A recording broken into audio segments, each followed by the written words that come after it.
Welcome to the Efed Podcast, the podcast exploring our fantasy wrestling hobby where the wrestling is written, but the characters are real. I'm your host, Mikey Unlikely, and I'd like to thank you for joining us here on the Atomic Dropcast Network. And we're back for episode 61, Efed Podcast. Thank you so much for joining us. Mikey Unlikely back with you and with my co-host Brian for another episode. Brian, how we doing, buddy? I'm doing fantastic. How about you, sir? I am doing great. I'm so excited to be back again. Episode 61. Today on the show, we've got Jake. Jake's the handler in every Fed you've ever heard of. He is the handler of Muriel Puddins, Zeb Martin, Ice Cream Sandwich, and many, many more. How about Ice Cream Sunday? Oh, who is Ice Cream Sunday? I think that was a Chikara character. Probably. So Jake's on the show. He's a new member of DefianceWrestling.com, as well as High Octane Wrestling with Zeb Martin, as well as Tony's Cheap Pops Pro, as well as a whole lot of other feds we're going to talk about later on in the interview. As well as Mr. Good Bar with Ice Cream Sandwich. That's right. And I think he's also got a single Dorito and a bag of Sun Chips. Oh, I have heard that. That sounds very familiar. No, I had a good time talking to Jake, so we're going to get into that. And we've also got on the Efed Spotlight today, Level Up Wrestling. Brian, have you ever played in a video game-based Efed? I'm not talking call feds. I'm talking a written Efed with a video game theme. No, that sounds like it's right up the Fuse Bros alley. That's exactly whose alley it would be up. Fuse Bros need to check out Level Up. Leanda Diocho. And many, many more. We got quite a few video game characters in Defiance too, don't we? Yeah, Eugene Dewey was a video game player at least. Yes, so they should check out Level Up Wrestling, and we're going to tell them how later on in the show. And we've got the question of the week, of course. And Brian, this week is our least favorite e-wrestling spots. Oh man, is there enough time? I'm going to ask you the same question when we get to it. I'll think real hard on if I can narrow it down. Of course, guys, you can catch us on the Twitter machine. It's the easiest way to catch everything we're doing at the Efed Podcast. And you can catch us on Facebook at the Efed Podcast. Imagine that. Imagine that. You can catch us on YouTube at youtube.com/c/the Efed Podcast. Or just search the Efed Podcast. It'll come right up. Promise. Very easy to find. Or check us out on patreon.com/Efed Podcast. Number one way to support the show. Of course, we are a free podcast. You can catch us every week. But if you want to help support us, support Brian and I and all of the projects we're doing, help us upgrade our equipment, check it out over at patreon.com/Efed Podcast. And let's not forget efedpodcast.com. efedpodcast.com if you want to check out the show, get some more information about us, so on and so forth. And while we're at it, EWTs.com, your number one source for Efed merchandise. Get high-quality t-shirts, hoodies, face masks, and more over at efedtees.com.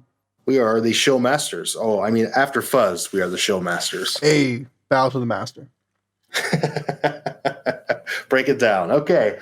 So, Brian, before we get into the show today, let's talk about what's going on in Efedding right now. Oh, wow. State of the Union. A lot of people talking about toxic people in the game. Toxic Avengers? Yes, the Toxic Avengers. No, I don't think anybody's using them as a pick base these days. But when it comes to toxic people in the game, I think the best thing to do right now is to just mute, block, ignore. Yeah, I mean, the game, the hobby, however you refer to it, is supposed to be fun. So, I mean, just ignore them. Move on. If it's not fun, get away from it. Yeah. Our interview with Mel last week. Retire. Not to say that's why she got out, but you know what I'm saying? Like if you're not having fun, take a step away, take a breath, relax, come on back and have some fun. And if there's certain people making it not fun for you, then get rid of those people in your life. Let's just put it that way. 100%. Find your place. I think everyone has a place, and if your place is, you can't find your place, make your place. That's right. And you can check us out at Efed Podcast. We can help you find a place that's perfect for you. We got a list of many, many active eFeds. Just hit us up on Twitter, hit us up in the Discord, hit us up wherever you are. And if you decide to make a place, then holler at EWTs.com for all of your new places, new merch. Amen to that. All right, guys, let's get into the show.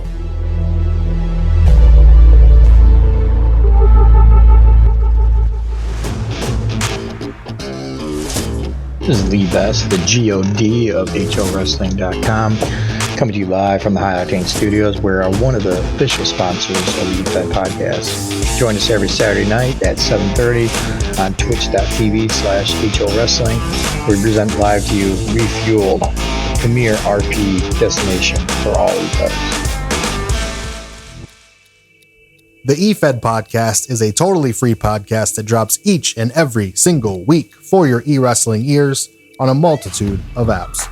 If you'd like to support the show, however, the best way to do so is over at patreon.com/Efed podcast.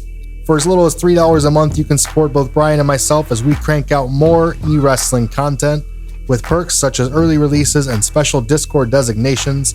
And if that's not enough EW action for you, jump up to the $10 a month tier and you can get a free EWT's t-shirt design, early and ad-free editions of the show, as well as access to our monthly Q&As, bad graps, and more. And if you'd like to be a sponsor on the show and get your ad played, the best way to do that is the sponsor level on Patreon, with all of the previous perks, plus weekly commercials on the show.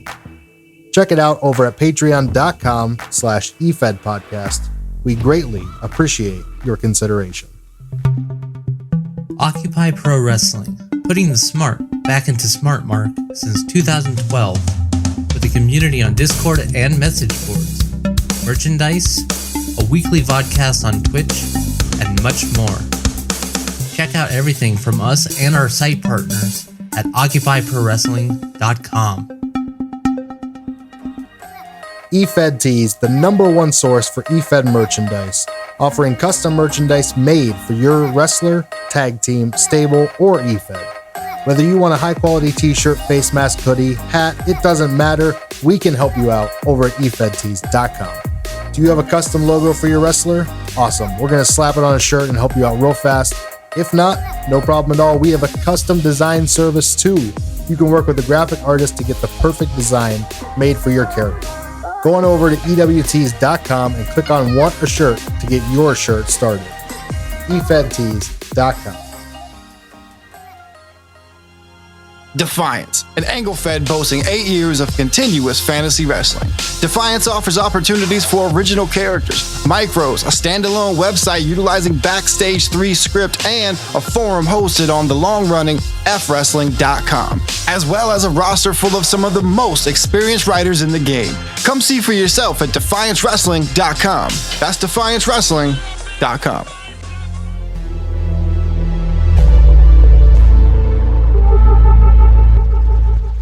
Welcome back to the Efed Spotlight segment, a segment where we highlight a Fed that's out there, tell you a little bit about them, and see if they're the right fit for you. Today, Brian, we're talking about Level Up Wrestling. Very nice. A Fed with a video game theme. It is a written Fed with a video game theme. I'm excited to talk about it. Like we mentioned in the intro, Fuse Brothers would love this kind of stuff. 100%. It's right up their alley. So Level Up Wrestling is a role-play Fed. Okay, well, we're given it's written. That makes sense. So how often are the shows or the pay-per-views? These are bi-weekly shows, and I assume that their pay-per-views come after a typical cycle. That would make sense. Bi-week is a pretty good pace. As far as, we talked last week about word limits and rules. Yes. Word limits are very important to a lot of people. What are their word limits like? So as far as the word limits go, they've got 3,500 words for a television taping. But when it comes to the pay-per-views, they stretch it out, and they let you go for those stories with 7,000 words. That's a lot of room to breathe. That's no doubt. If you're a writer and you like to tell your stories and do character development as well as role play, this is the place to check out. I mean, 7,000 words is a lot. Indeed, and they have quite a few active championships. What kind of championships are we looking at in Level Up Wrestling? I'm enjoying it. I like the theme they got going on. They got the final boss title, which is going to be their world championship. That's going to be the top title. Then they have the Triforce belts. And what they did is they gave each one of them a theme. They have the Wisdom title, which is geared towards technical wrestling. They have a Power title, which is geared towards hardcore. And Courage, geared towards high-flying action. I like that. And see, they have some multiplayer belts, which I guess would be the tag team belts, right? The multiplayer belts. That's right, yeah. They got the multiplayer belts, so if you're into some multiplayer action, there you have it. That's awesome. Roland, it was nice to have known you. He's leaving us tomorrow. Gone, just gone. So, top 10 wrestlers, what are we looking at? Yeah, so on the wrestling list, we got Lex Collins, Jack Michaels, Magdalena Lockhart, Wendy House, Don Thierry, Eli Good, Antonio Ricci, Burt McElroy, and Sid Roy Covington IV. And coming soon, Connor and Tyler Fuse. You guys can catch it, Level Up Wrestling on Twitter at Level Up Fed, and of course online at levelupwrestling.freeforums.net. As far as the roster goes, they got about 15 handlers right now. They are looking to add. They are a newer Fed, and they want to get you in there right now. 100%. Sounds like a great place to be. 15 is a solid roster count, and to start building on that, that's a great place to start. Yeah, that's no doubt. I mean, we were just down to very low numbers in Defiance only like a year and a half ago, and then yes, things have built up to huge numbers now. So keep growing on that number. 15 is awesome. And what is going to make this Fed stand out, guys? They have new, unique ideas for their pay-per-views, their match types, and the title system, which is all based on video game stuff. I love the video game theme, and as a guy who plays a lot, it's cool to see someone level up or move up the rankings, so to speak. The players in charge have 20 years of experience, and their roster is a mix of veterans and new players, which you love to see. I love to see new players in the game, as well as people taking them under their wing. Part of that 15 is veterans and new players. You're in a perfect situation. If you stay the course and keep it going, that is going to be a thing that really jumps off, especially if you find that magic mushroom. That's right. I think you're going to attract younger players, which is great. So check it out, guys, on Twitter at LevelUpFed, and again, online, levelupwrestling.freeforums.net.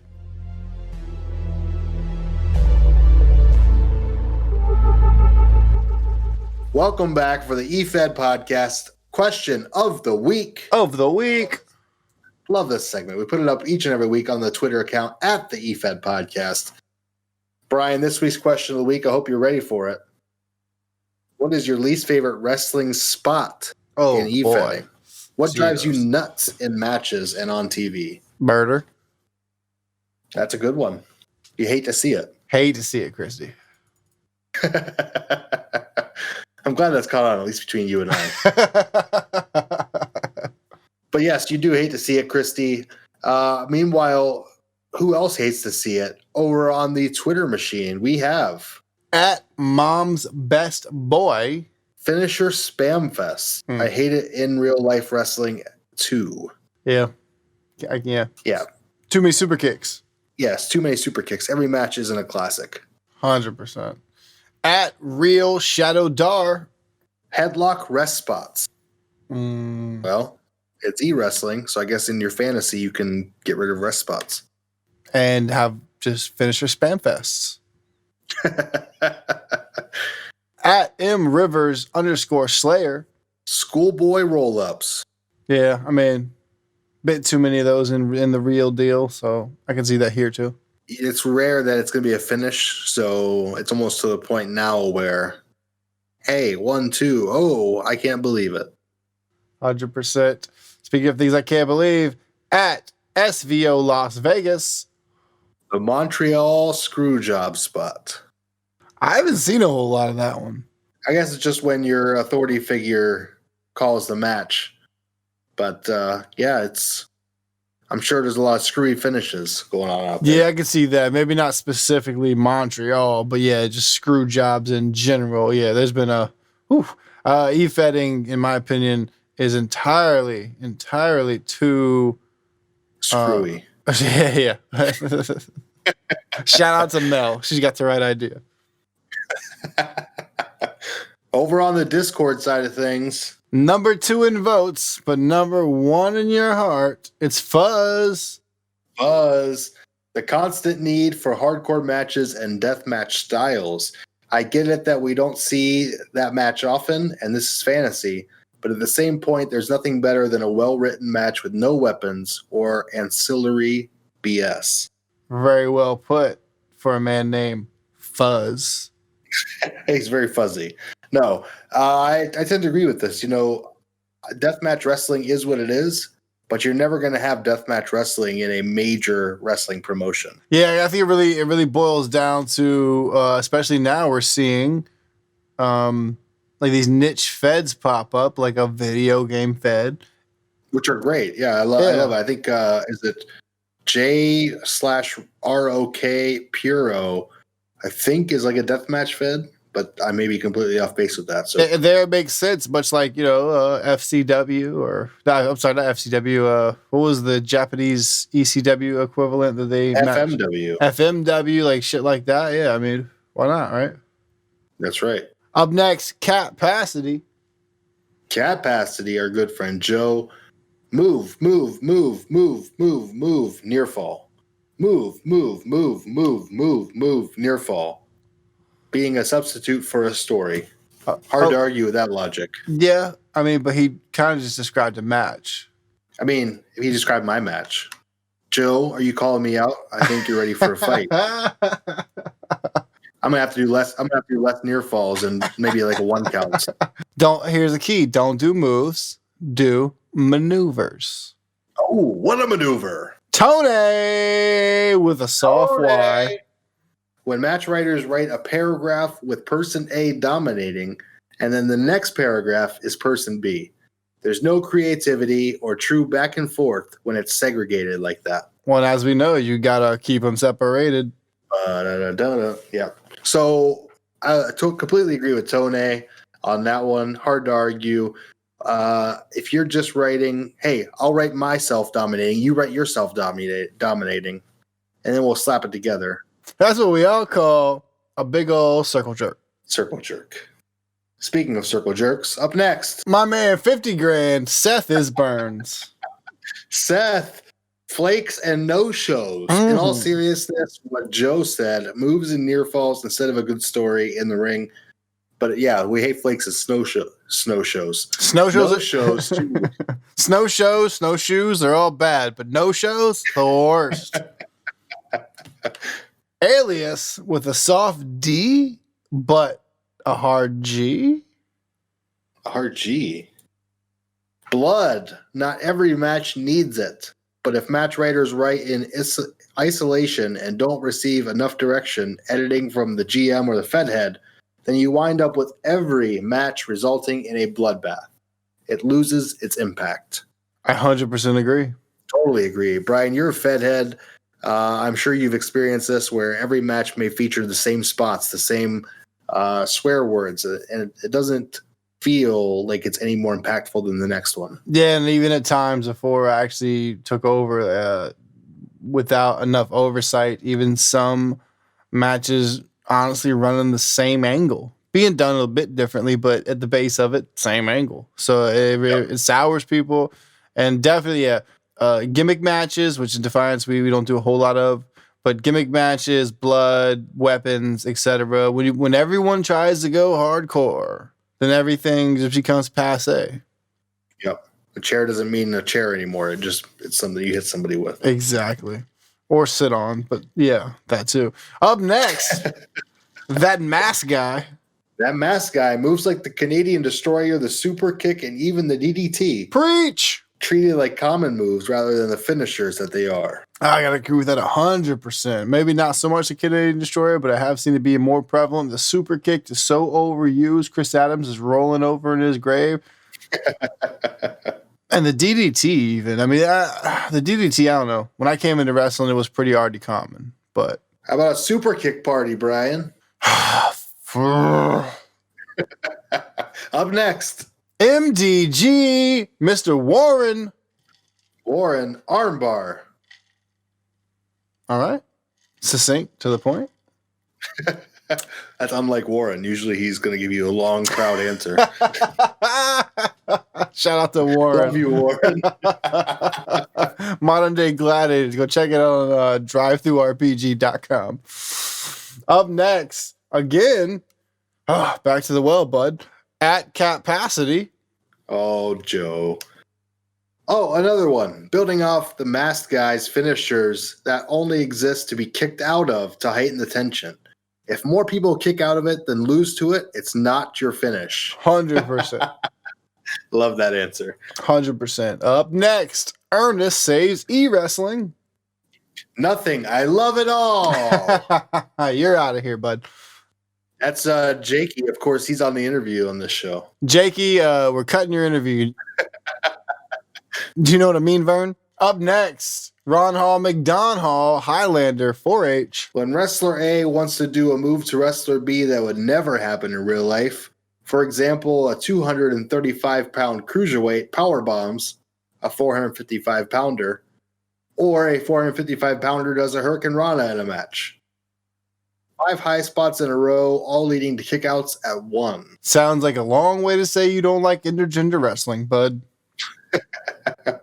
Ron doesn't like when he does Ron Hall high spots and Mikey kicks out at 1.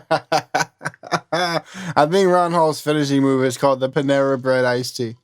The sweet tea music. Sweet tea music. Up next, Bobo. Bobo. It's Bobby Bobo. Dean. I don't think any move spot drives me nuts because I never read the matches anyway. Just skip to the end results. Wait, no. I hate when I read a match and Bobby Dean loses. So basically, I hate every match I kind of read. Bobo, we missed you, buddy. All right, for starters, Bobby, Bobo, Bobo. If that's Bobo, it's not how you spell Bobo. I think it's Bob. I think he wrote Bobo. I just call him Bobo. Oh, okay. Bobo. Up next, at John Thompson / our former beloved sponsor, TW Combat. TW Combat. When I see results where every match has to end with a finisher.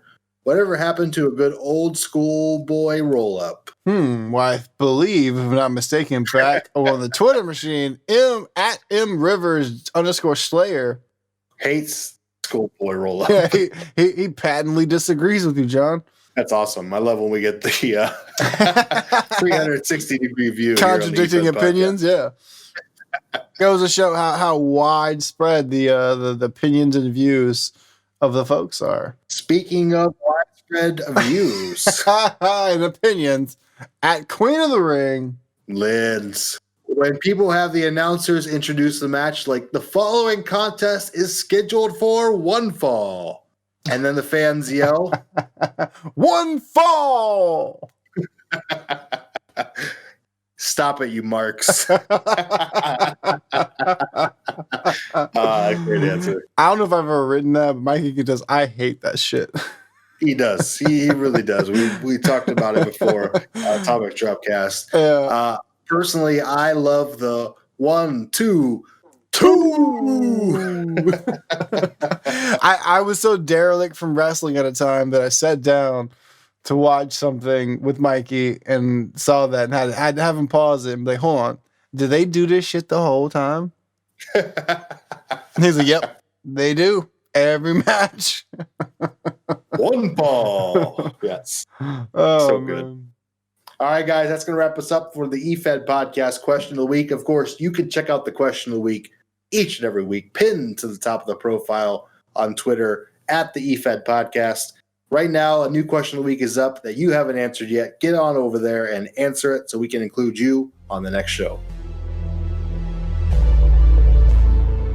Hey, everybody. This is Mal, a.k.a. Jessica Matthews at Cute Gaming Blonde, no E at the end. And you are listening to the Efed podcast.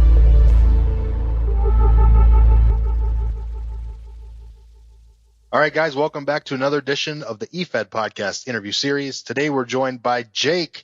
Jake's the handler of Zeb Martin, Muriel Puddins, QT Reese, Ben Bay Brightwell, and Jimmy Bonafide Jr. Linz. He's also a handler in HO Wrestling, Defiance Wrestling, Tony's Cheap Pops Pro, Skull Kids Wrestling, and we are Apex Wrestling. Jake, thanks so much for joining us, buddy. How are you doing today? Good. I'm sorry you had to waste 10 minutes on the intro listing everything that I'm doing. So. And you've got like 20 other characters you've handled in the past as well. Yeah, most of them dead. So if I ever get any new characters, then, the current ones will likely be killed in the ring. Is that what you do? You kill one off before you move to the next? Yeah, why not? You need to keep it realistic. So I figured the best way to do that is kill them on the card. So. I like it. That's awesome. Well, thanks for joining us, buddy. You've been in the Discord for some time, hanging out with us, answering questions of the week. Really appreciate it. You've been a fun addition. And we've all read now Muriel in Defiance and over in How, or not, she wasn't in How, I guess, but Zeb Martin over in How. That's how I was introduced to you in the first place. And I love your stuff. Think you're hilarious. Really enjoy your writing. I'm a comedy writer myself, so when I read your stuff, it's what I look for in these e-wrestling days. So really thought you were a good addition to Defiance, and Zeb Martin, great Egg Bandit as well. Thanks, buddy. Always love the compliments, so thank you. And Mikey Unlikely, one of my favorites. So anybody that's listened to this podcast that hasn't read any of your role plays needs to do it. Thanks, buddy. Appreciate that too. And I'm looking forward to doing some more role plays over at HOWrestling.com. Check it out, everybody. The hardest place to role play. So. Well, we're going to talk about you today. Let's talk about how you got into pro wrestling. When did you become a fan? So I don't remember the exact first moment I saw wrestling. Like my first memory of wrestling is my best friend Casey. He had a trampoline. He had beanbag chairs. Okay. So I would go to his house, 6 years old. We would go out on his trampoline, beat up the beanbag chairs, and we would always be Flying Brian Pillman and the Z-Man. Oh, the Z-Man. Yeah. That was our favorite tag team, but for whatever reason, we would only do the moves that the Steiner brothers did. So a lot of Frankensteiners, a lot of Steiner recliners and things like that. So your real favorite wrestlers are probably the Steiner brothers.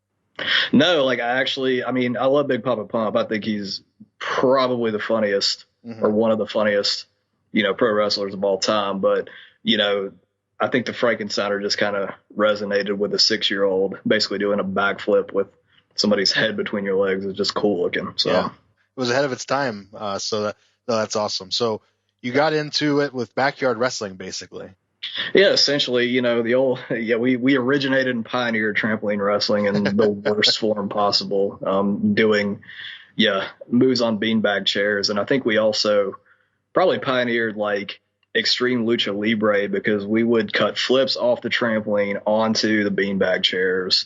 I should be dead probably for some of the stuff we did, but how did the beanbags survive this beating is the question. Exactly. I actually have a comedy bit, or I did do stand up for a little bit. And I actually talked about a time where I attempted a Frankensteiner on a beanbag chair, knocked the wind out of me because I landed wrong. The beanbag chair landed on me and basically pinned me. So I lost the match to a beanbag. Yeah, well, I think we've all been there on our backyard wrestling days. Yeah, we've all lost to inanimate objects before. So it was Wrestle Buddies for me, if you remember those. Yeah, man. I think I had the Hulk Hogan one. So yeah. From there, grew up in Georgia. If y'all can't tell by the accent. And WCW was a big thing when my parents finally got some form of cable when I was 8 or 9. WCW Saturday Night was kind of what I watched. And then that cable network or that cable company finally got USA Network. So ended up watching Raw and really been stuck to this, goofy form of entertainment ever since. So you were watching both growing up? Yeah, it started out with WCW and then kind of worked its way into Raw and WWF. So gotcha. And who else did you like as your fandom progressed, say into the 90s? I was a huge Ricky Steamboat fan. Okay. Back in the Dragon. Yeah, obviously Flying Brian and the Z-Man. Mm-hmm. For whatever reason, I don't remember really anything from that. We've all got that weird love, that weird fascination with a certain wrestler. Dude, that's like my entire favorite wrestler list is like, why do you like them? So, Tatanka, just because he was, Native American and just heroic. Really a big fan. I think Chris Ross talked about this, on his episode with you, the match with the 1-2-3 Kid and Razor Ramon. Like, that's what kind of cemented me as like a fan, because it was a lanky, skinny kid, just like me growing up, like beat a huge muscular dude. And that would never happen in real life, but for that particular moment, like, it popped me as a kid, and it just felt I think real. it's cool. Yeah. And I think it's cool when the WWF or whoever like does that, where they have the underdog win. I think that what they probably don't realize is like some skinny little nerd that's like 9-10 years old, like, becomes a wrestling fan because they saw that happen. So, and that's who they market to nowadays, or at least for a long time was the kids, and they're going for that mentality. It's just sport. I mean, it's an entertainment form for kids, I think. Like, they try to edge it up a little bit. I think that keeps the kids, the ones that were kids that got into it, interested. But, it's goofy. Like, it's just fun. So. And so how did you find the weird world of Efedding? So I actually started out with the play by mail game. Okay. You found it in the back of a magazine? Yeah. And I think Bronk was maybe the guest that talked about that. Yeah. In Pro Wrestling Illustrated, we sent the match off, and I think my best friend at the time, what you do with that hobby is you actually pick from a list of moves, and they're assigned point values, and then those point values determine whether or not you win the match. So we went in with the mentality of, let's do the moves that would hurt the most. So like strike with a foreign object, hit with a steel chair, just like every cheating move that we can. And we did that. And when you submit the money and you submit this from the back of the magazine, the goal is that they're trying to keep you there. Yeah. So you're fighting jobber characters, and you win typically. And you don't know that. You think you're facing somebody else in the country. Exactly. Just to start out. But we got back the first mailing from that, and the character that he created actually lost against one of the jobbers because all of those moves we picked were not the right ones to pick. So I think we might have been the first kids in history to ever lose against the jobbers for the Imaginary Wrestling Association. But that didn't deter you. No, so it was cool. Like, Progressed actually bought Champions of the Galaxy, which is also something that was in the back of a wrestling magazine. So that kind of got me interested in like, hey, let me see it from like a character creation perspective. Like, I can't do this for real. So this gives me kind of an outlet to kind of participate a little bit, even though it's fake. Then the internet came around, and e-wrestling, was basically a thing. So like, I latched onto that like completely. How did you find it on the internet? So I think that we were just, I can't recall specifically. Like, I think we were just doing like a web crawler search or whatever was a search engine at the time. And then we stumbled upon it. And oddly enough, like, I think most people get their start like doing a real wrestler and role playing as a real wrestler. I saw those feds and I was like, that's fucking lame. Like, I'm going to create my own person because I don't want to model, something or write something after what somebody else has already done. So ended up joining an Efed. I was, pretty into like creative writing at that time because I was like 14 and a nerd. So got into it, still got my ass kicked. It didn't matter. Did the dance, lost a few matches, and then eventually went to found the National Wrestling Council, which, if anybody's ever done like a background search, the NWC was one of the first umbrella feds that had regional feds around it, and had a few role plays under my belt. I kind of had a feel for my character, whose name was JC Novastar, which was just like the most Ricky Steamboat, cheeseboat, baby face character. Went in the NWC and was like really excited because I'd finally gotten some momentum in some other feds, and these guys ate me alive. It was the next level. of writing, but it actually made me get better, because I think still the best way to, if you want to be in this competitive game, like, and you want to actually win matches, one of the best things to do is read others' work, read the people that are winning. Yep. And, again, read actual literature, like, to help your writing get better. So being in there with the Wolves, like, really helped me kind of develop as a writer, and then ended up moving on. After that, I didn't win much in the NWC. Nobody remembered who the fuck I handled there, and I'd like to keep it like that. So, but yeah, that's basically how I got my start. So you started off in roleplay feds right away? Immediately, yep. Starting in a roleplay fed as your own character right off the bat, what were the challenges of doing the creative writing aspect for the first time with something completely new to you? There was really no challenge at the time. I mean, it was challenging for me to like actually sit and write it. But back then, role plays basically were you're in front of a camera and you basically shoot on your opponent. Yep. And then in the NWC, that's where you start seeing people doing things from different, points of view and scenery, like not, the standard behind the curtain, kind of, I'm going to kick your ass type promo. They were really kind of getting in there and getting deep in the weeds. So again, I had to learn from that and then develop. The problem with that is when you start doing that, like anything less than that competition level is just not fun anymore.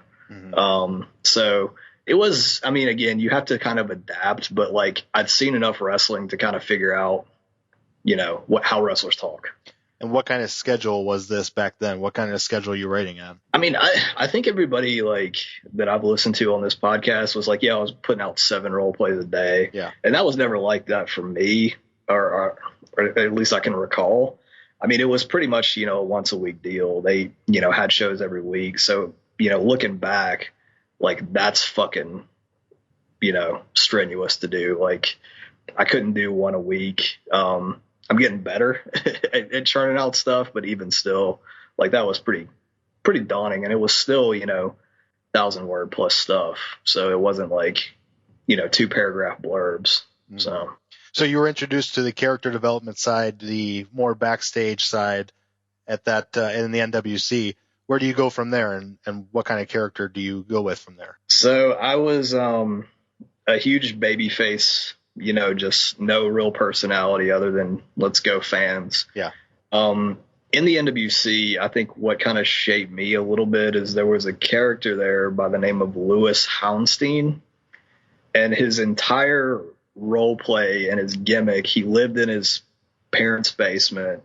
Like the words were completely misspelled, but it was fucking hilarious. Like every single one was so funny.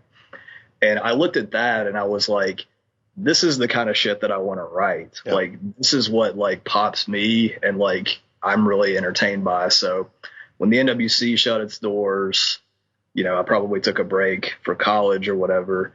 And I came back with a character named Hot Mask. Okay. And Hot Mask was a guy who claimed to be the best looking guy in the world. He wore a mask. So nobody could tell.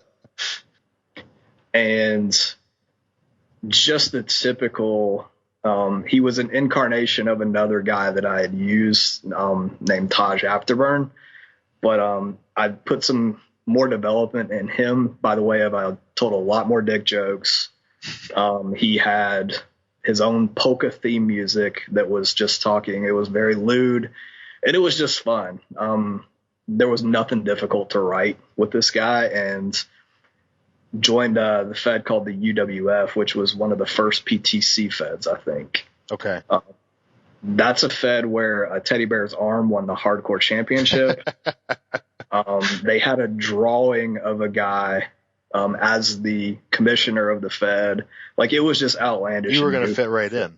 Yeah. So it was a perfect fit. It was fun. Then I petered out and, took another extended break. So fast forwarding, like my past history is fucking boring. Like my present's boring too, but, I think for where most people now in the hobby that's known me in the past, probably know me from SCCW, which was also a Primetime Central Fed, where I had a character named Spacely. and it's basically claimed to be from outer space. He had a talking dog, just an idiot, like a complete idiot, and thrown right back in the wolves with some really, really good writers, where this was a style of roleplay fed that the roleplays barely, if at all, mention wrestling. Okay. And nobody likes that now. But it's everybody's real life. Yeah, but exaggerated to be, spies, international thieves. The one carryover that I still see now that was more done in role plays then is a lot of like relationship and marriage and stuff like that angles, which play out on Twitter now. So yes. But other than that, like, again, got back into the hobby probably 3 years ago. I've jumped around so much, and now I'm kind of at a really good place, where anybody that knows me like knows the characters, and I've been running them now for about a year and a half. So talk to me about the really outlandish characters, the single Dorito in a bag of Sun Chips, I believe it is. I'm just a moron. So like, if I think something's funny and I want to kind of toy around with it, I don't hesitate to just go ahead and create it, throw shit on the wall and see what sticks. Ice cream sandwich and a single Dorito mysteriously found inside a bag of Sun Chips. I just thought the premise of just an idiot and a guy that thinks he's a poet laureate would be really funny.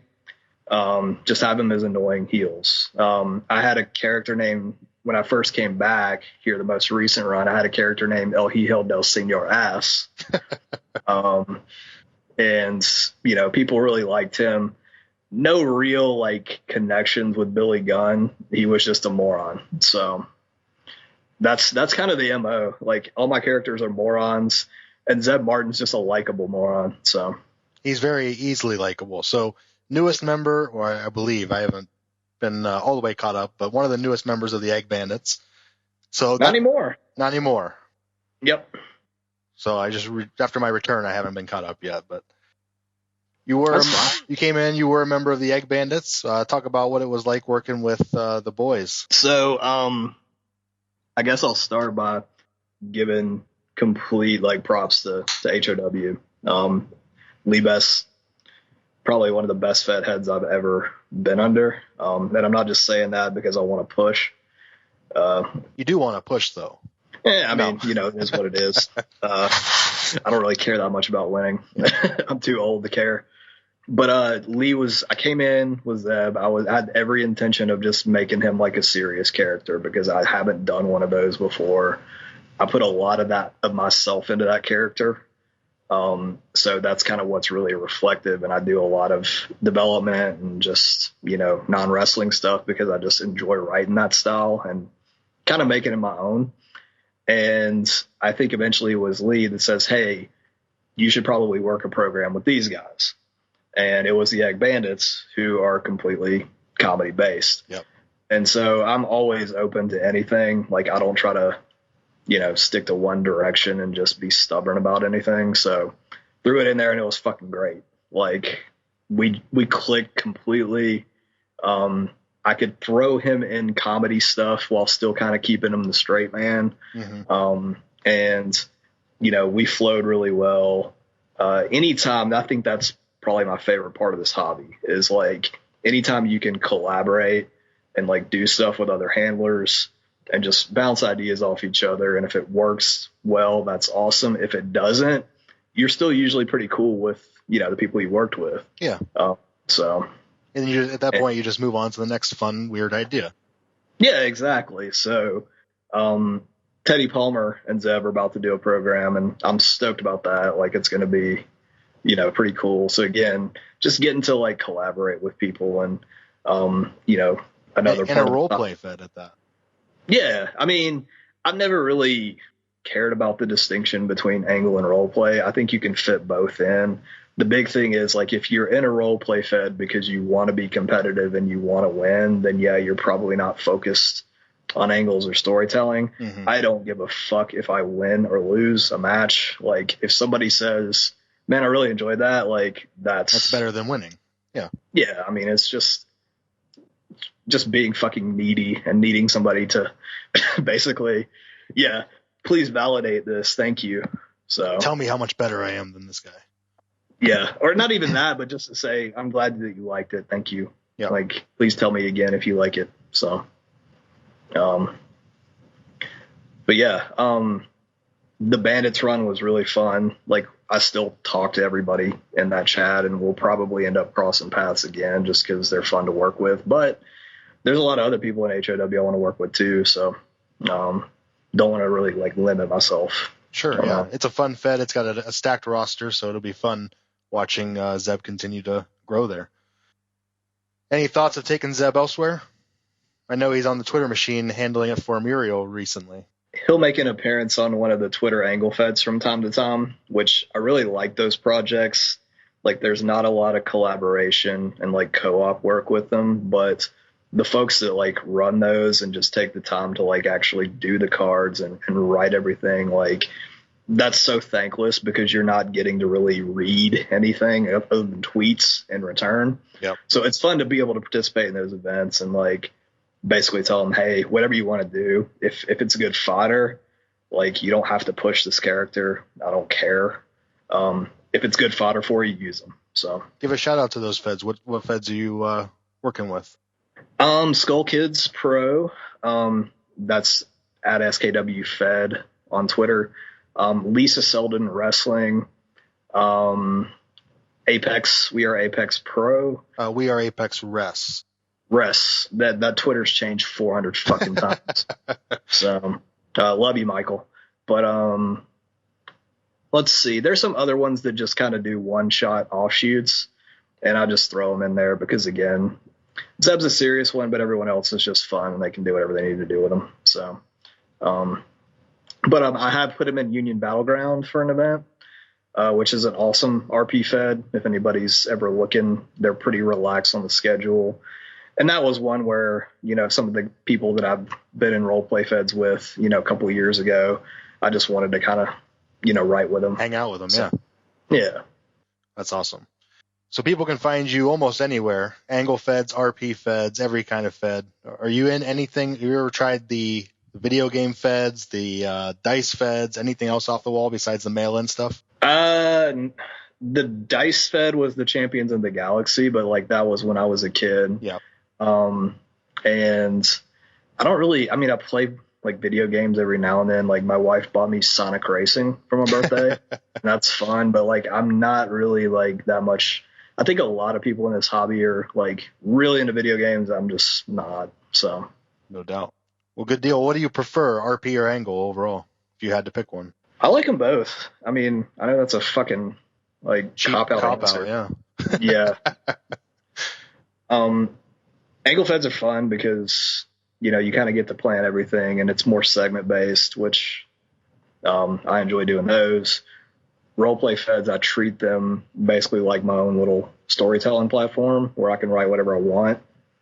I don't know, they're both great. There's so many like cool, like even the video game Feds and like everything else. Like, I think if people are enjoying what they do, like that's the main thing. It's not gonna be for everybody, and that's cool. So, but once again, a fucking middle of the road answer. Oh, everybody's good. Just have a good time. I like RP. I like Angle. I like everybody. Yeah. Yeah, that's my personality, as you probably can tell. Is let me just like everyone on all sides of this fucking drama. That's what we got to try to do that. I think it's a help to the hobby. It's nice seeing you online, not only on Twitter machine, but on in the Discord and stuff, just talking bullshit and having fun. It's an escape. This whole hobby, you know. That's what it should be. Yeah. So good deal. Well, what else do you want to deep dive into, Jake? Man, I don't know. I saw all the fucking questions. I was like, this thing's gonna be 4 hours long. All my idiot friends are asking stupid things, but I don't really like to. I mean, I like to talk about my characters, but you know, it's one of these things where I know you covered your career real fast. Yeah, I mean, you know, I heard a lot of guys on here, and I listen to the podcast pretty regularly. You know, talking about titles they've won and just accomplishments and things like that, which I think is awesome. Like, I haven't really won shit in this hobby, and I've been in it probably for longer than anybody that's been on here. I've won a few here and there. I don't keep up with it. It's more, again, just like if somebody's like, man, that really made me laugh, or I really enjoyed that piece, like, win, loss, title history, that's, kind of irrelevant to me. That's an awesome way to be too. Why these are fake titles, obviously it's a fun game and you want to win, you want to accomplish a lot of things. At the end of the day, like you said, it is an escape. It is a fun way to relax outside of real life. So have fun, however it is you want to have fun, and don't worry about the rest. I mean, I'm 38, so if I'm going to get butthurt about a loss, like I probably should be doing this on the internet. Yeah. Yeah. I mean, it's, we got other stuff going on. There's other writing hobbies that you can go and do. I didn't know that, but apparently that was there's Harry Potter fan fiction and just stuff like that. I was like, cool. I mean, I don't really have anything else that I really like. Mm-hmm. We're all nerds. It just depends on what kind of nerd you are. Yeah, I mean, people that play D&D, I've never played in my life, and I'm just like, this is probably nerdier because at least you talk to people in person with D&D. You don't do that here. So, well, good deal. Are you ready to hit these questions then? Yeah, man. Unless you need me to go in depth with more. Sorry, I didn't want it to be a dud, but No, you're good, man. Hey, it's your story to tell, and obviously you like the recap. So I did the same thing in the beginning part of my career when I did my interview, and I think it's just people like to talk about themselves sometimes. Other people just like to, let's have some fun. Yeah, I think these questions too, we got some word association coming up, and I'm a bigger fan of promoting other people's shit. If you never knew about any of my characters on this interview, then great. I'm happy to force it down your throat to go read some of my stuff if you want. But, other than that too, I was like, well, there's some stuff that people probably don't know about. Maybe this is a good platform to kind of give some other people props. So no doubt. And we're going to hit these questions. You got quite a few, both on Twitter and on Discord. So let's get started. Far away. At Yo-Yo Bonsai, why are you the way that you are? Why do you choose to do the things that you choose to be? Index or mutual? Why I am the way that I am. Chemical imbalance. Why do I choose the things that I choose to do? I'm bored and just weird. What was the other one? Index or mutual? Okay, so here we go. This will be the longest part of the interview. So what people need to understand is that an index is not something you can invest directly into. There are mutual funds that are tied to the performance of a particular index, like the S&P. Okay, we're done. I'm in finance, by the way, in case anybody can tell. Are we talking about my retirement? Yeah, there we go. Well, that's a separate conversation. That will be a 3-hour bonus feature on the Efed podcast. Over on the patreon.com. Yeah, there we go. Awesome. At Hollywood HUD, who do you think is more disappointed? Your wife on your honeymoon or when the Falcons blew the Super Bowl? Thanks, Brian. I love you too. Definitely my wife on honeymoon. So. That's an easy one. We expect the Falcons to blow it all the time. So, At this point, it's the meme. It's just a fucking, look, team loyalty and whatever. But part of me wishes I just didn't care about that and just, hey, whoever wins the Super Bowl, that's my team. That's who I'm rooting for. My World team Series. won again. Yes. Yeah, just getting new hats every time. There's actually an old handler that we kind of tool on a little bit from the PTC days. And his Facebook account is really, really entertaining just to me. And I think that he's gotten new favorite teams probably 5 or 6 times. Yeah. Just based on the success of the team, which, look, I can't knock him for that. At least you're never disappointed. That's right. You and I were talking about that before this show. It's rough being a bad team fan.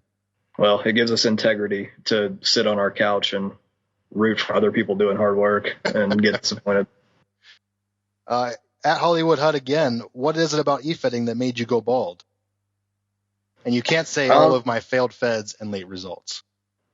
Look, Efeding didn't make me go bald. Efeding probably helped me keep the hair that I was going to keep until it finally just went to the shitter. So, but also your failed feds. So at American Tommy, Being that you are a Griffin Hawkins #1 fan, what do you think his most redeeming quality is? They're trying to bait the hook here and try to get me to talk shit about people. And I don't have any issues with Griffin Hawkins, so I'm not going to make fun of that character. 12 or 13 posts about music on Twitter a day. Look, have fun with what you're doing, man. Those people are harmless to me. And sometimes they'll get called out for making just a kind of a dumb statement. I get that. But yeah, I don't dislike that kid. I think it's a kid too, so it's like, yeah, come on. What do you think about a $15 minimum wage? I am in full support of that. As odd as it may seem, being from like the rural South, politically, I'm for a $15 minimum wage and more. So we'll just leave it at that.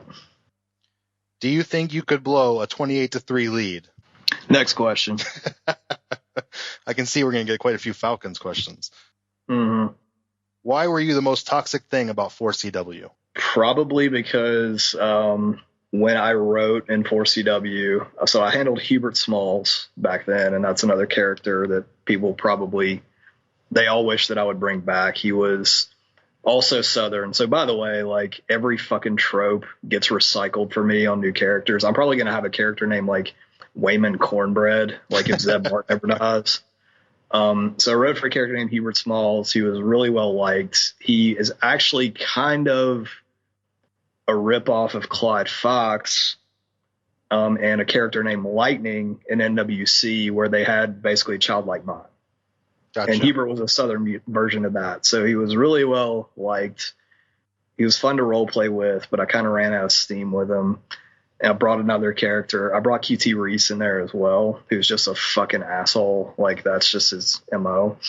And every time that I would role play there, very, very seldomly would I mention the match. It would just be something that's going on. So QT Reese, for instance, with American Tommy, we basically did a role play series where QT Reese was trying to get American Tommy to buy the Honey Boo Boo Child house and exploit it and make it a tourist trap.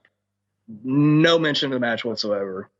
And Perry Wallace, who's fucking phenomenal, he's a great dude, sends me a DM unsolicited, and you basically have to ask him for feedback if he's going to get it to you.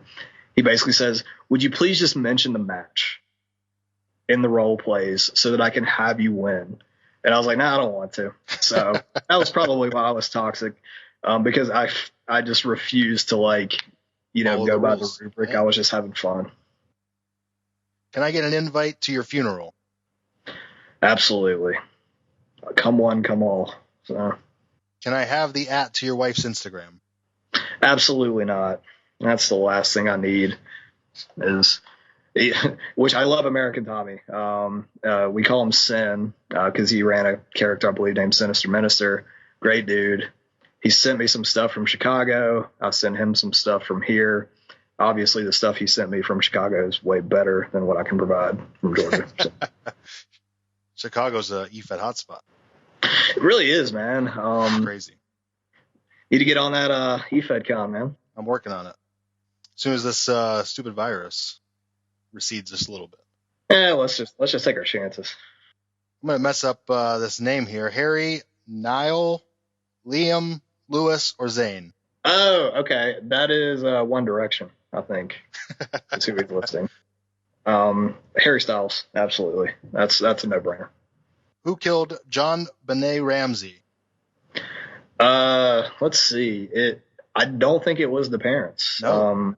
Apparently, my wife and I were actually talking about this, and there's somebody that lived like next to the Ramseys, and they were like, "There's no way they could have done it." Like, they were like the nicest people, and I'm like, that's exactly why they probably would have done it, because they knew they could get away with it. So, I don't know. I'm still good now, even with that. Are you also a true crime nut?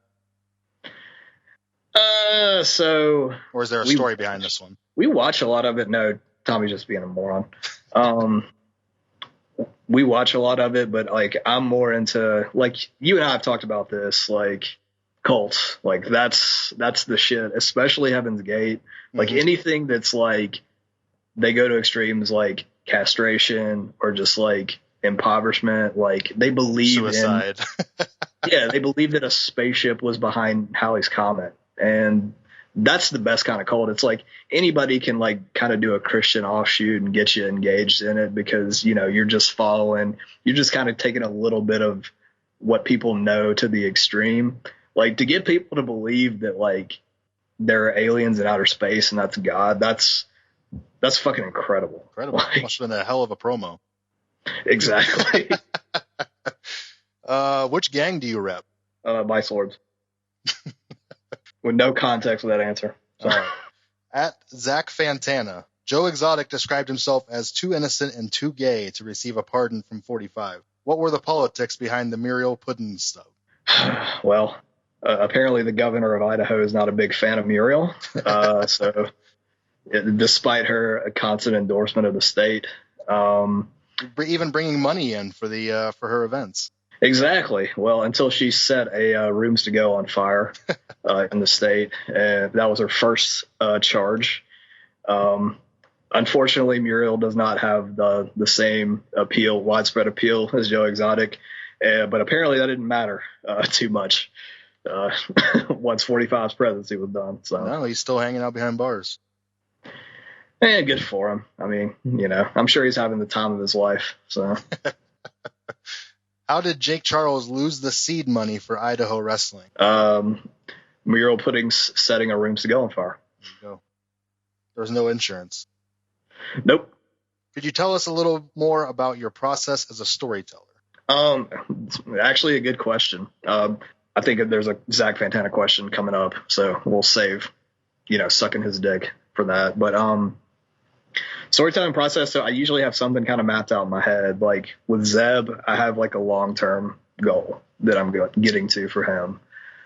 Muriel, I'm having a long-term goal that I'm getting for him. As much as I like to do comedy writing, like I have plans to kind of swerve a little bit because I want it to be something that keeps people engaged.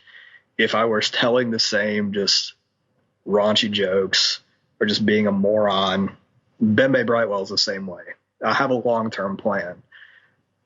Historically, I've not gotten there with any of my characters because I've just run out of steam. Like, I think now here recently, little inside baseball, I actually had some therapy with just some anxiety issues. And like part of that was really just making sure that I stick to stuff. So that's kind of been, HOW has been the Fed that I've been the most consistent in ever, like role playing. And I'm trying to carry that momentum really just for myself to be able to kind of see some of these long-term story plans out. But there's actual thought being put into this. It's not just, dumb horse shit.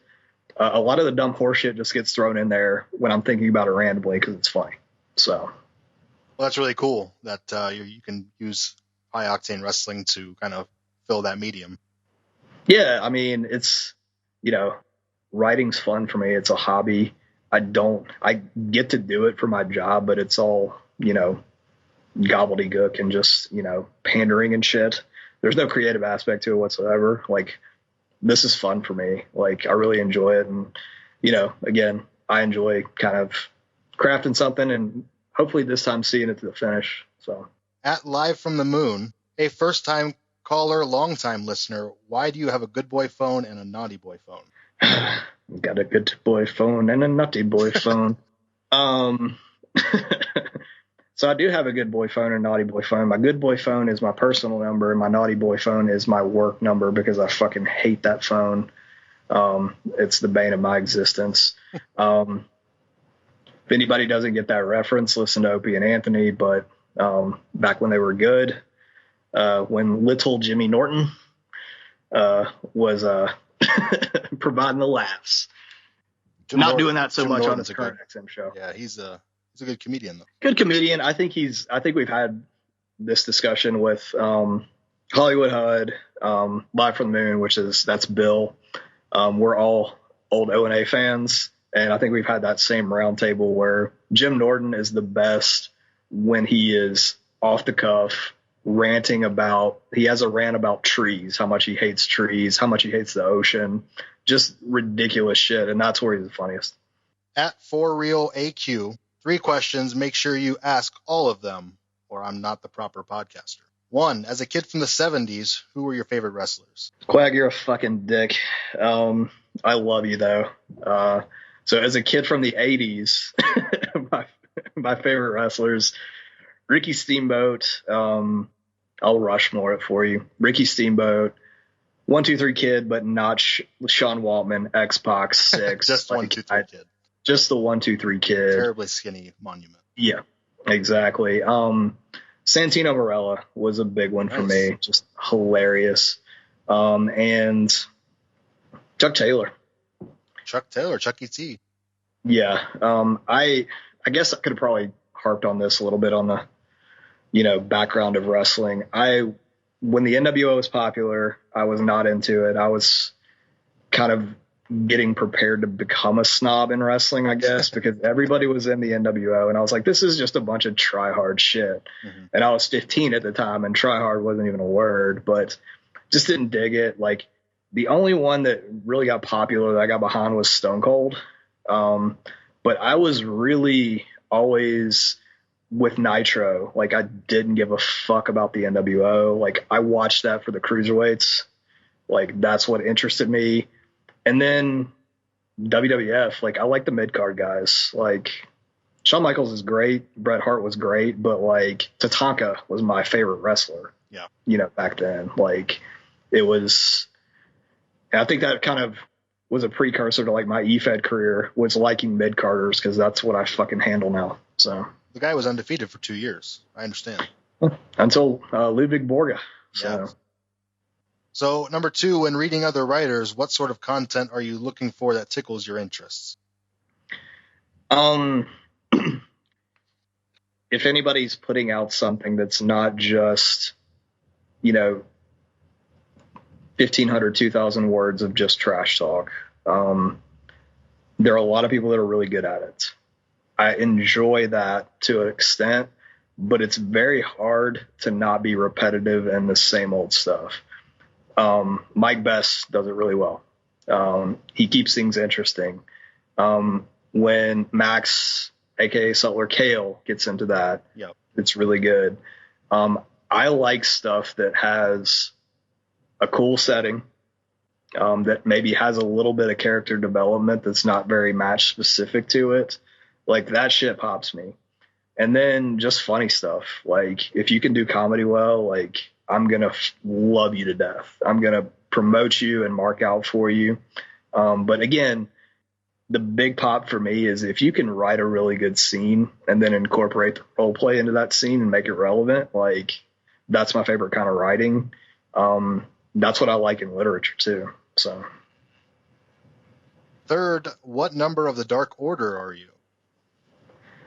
Man, I haven't watched AEW. Like, I haven't watched wrestling in a while. But I've been kind of keeping up with the Dark Order stuff. What's the short guy's name with the beard that's really funny? Is it Stu Grayson? No.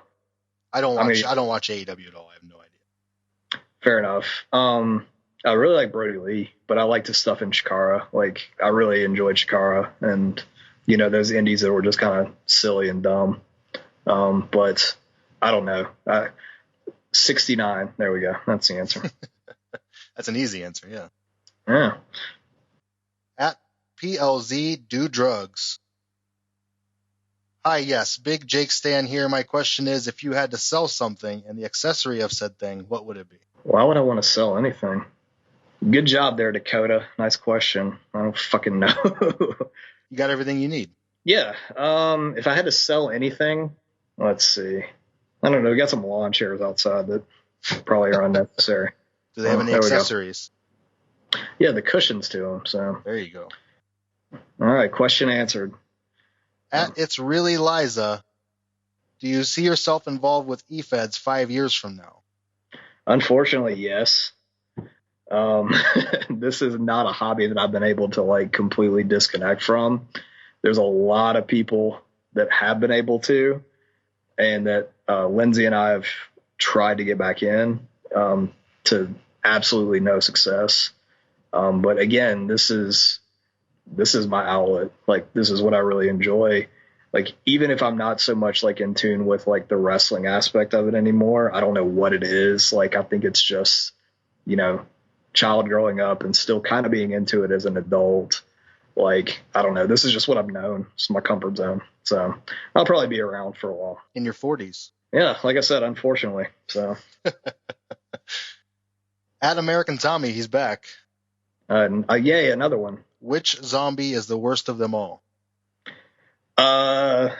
That would be Kimitsu Zombie or Kimmy Zombie, just because she was just a target for a long time. She's actually probably one of the best. So I like all those characters. So. Classic Jake answer. Exactly. We're going right back to fucking middleman here. So At Real Shadow Dar, what is your retribution name? I really wanted to think of something smart ass to say to this, but like that person's probably genuine. I don't play like wrestling video games, so sorry. That's a stable, right? Oh wait, is it? Yeah, it's like that, like T-Bar, and I don't know what their names are. I don't watch that either. Fuck, I thought that was a video game reference because I just clicked on their Twitter handle and they're in like. No. Retribution's like a WWE stable with a bunch of characters with weird names. Let's see. Whew. I think I would have prepared for that one. It's like, what's your street name? What's your gang? We know your gang, but what's your street name? Oh, it's Jakey Doos. That's. There you go. Kind of mafioso, but not really because Duval is Irish as shit. At Face Devlin, hey Jake, I love you. Bring back Davy Blossom. And my question is, why haven't you brought back Davy Blossom? He is your best character. Thanks.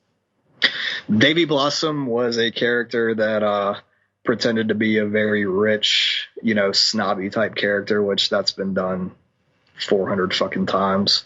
But I basically wrote the character with a lot of character development and backstory where he was actually trailer trash, pretending to be that so that he could get this image to eventually not be trailer trash anymore. I liked writing for that character, but it was so fucking hard to like be consistent with ideas with him. And it was probably the most challenging character that I've done. That was in a Fed called Valor Pro, which there's a question about Hannah coming up, which really wanted to make a good run at it, but I just it was an idea that kind of burned out bright. I have a bad tendency to just think of something and then like, okay, we're fucking going with it. And then, you know, again, burning out. Loses steam. Yeah. Moving over to the Discord side of things. We got Cat Pasadena up first. Joe, who the hell do you think you are? I don't know, Joe. What the hell is your goddamn problem anyway? I've got several, man. Have you ever addressed the rumors that you are in fact a sentient window fan brought to life by a magic spell? I feel like I've been clear on those rumors, and the answer is I understand my past and I should not be judged for the person I am today based on that past. What is Muriel Puddins' middle name? Great question. So if anybody reads Defiance, that's been revealed, and I think Uncut's coming out tonight, and it's also revealed in that it is Muriel Monster Truck Puddings. Amazing. How much does e-wrestling mean to you as a creative outlet? Yeah, I think I kind of mentioned that. Like, it's writing, it's wrestling related, which I also like. I just think like going into another writing based hobby right now, like not knowing anybody, I like comfort and familiarity. Like I know people like Lindsay that I've done this with in the past, and I've already developed, you know, newer relationships when I've come back.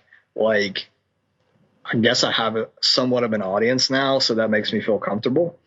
And it really means a lot. Like, you know, I fuck around with you guys on the Discord a lot. Like, you know, Twitter is also fun too. It's, you know, again, you guys are kind of like a second internet family to me, and I'm going to get blasted for that comment, but it's true. Like, yep. You know, we all have relationships, and I think we're kind of beyond the point, you know, in society where it's like, oh, you have internet friends. It's like, I think people talk to their internet friends more than they talk to their real friends sometimes. Yeah, I mean, I have plenty of real friends, none of which do this, and they all thrash me for it, but it's good fun. Like, you guys relate to me because you guys are also, you know, doing this as well, so you can't make fun of me for it. So nerd. Okay. At Meg, how on earth do you manage being in all of these feds? The Twitter based stuff is pretty easy. there's really no effort. I will do like segments for them just to kind of keep things interesting and just at least more or less show the people that are taking their time out to do that. It's like, hey, I'm paying attention to this and I want to help contribute a little bit. Like, yeah, most of the people are going to scan past it because they don't give it. They know my bullshit by now, and it's either going to pop them or it's going to, there's like, I don't get it. Thanks. HOW, like, it's a good enough schedule where, you know, you're not booked every single week unless you're just, you know, in the high card. And even then, you know, Lee's good about making sure that you've got some breaks to do it. Defiance is going to be pretty challenging because I'm getting out of my comfort zone. I hate match writing. Like, I'm just not good at it. That's where I think I'm going to probably rub some people the wrong way because I'm going to write matches with shit that's not, you know, consistent to like good storytelling. Like the question of the week that you got out, I'm probably going to do everything that they hate because it makes me laugh and I enjoy it. And it makes a couple other people laugh and they enjoy it too. That's how I started in Defiance too, doing the same shit. So go with it. Yeah. Roll with it. But, hey, we'll see how it goes. Like, you know, I don't think I'll get kicked out. But if Brian does decide to kick me out because I'm saying, hey, can I kill this person in this Fed? He's like, I've already told you, please don't do that in this Fed. But you know, it's time management, which I was fucking terrible at up until recently. That's how I'm able to kind of do all these Feds and, you know, just grinding it out, man. That's really how you can maintain that full schedule. So Meg, just kind of sit there and make yourself right. I know you run a Fed, which is just, you know, I think for anybody running a Fed, like if they have time to do like a character, that's incredible and mind blowing. I can't do that. But you know, other than that, if you don't run a Fed, you can find time. So when is Muriel getting a t-shirt and can I run her fan site?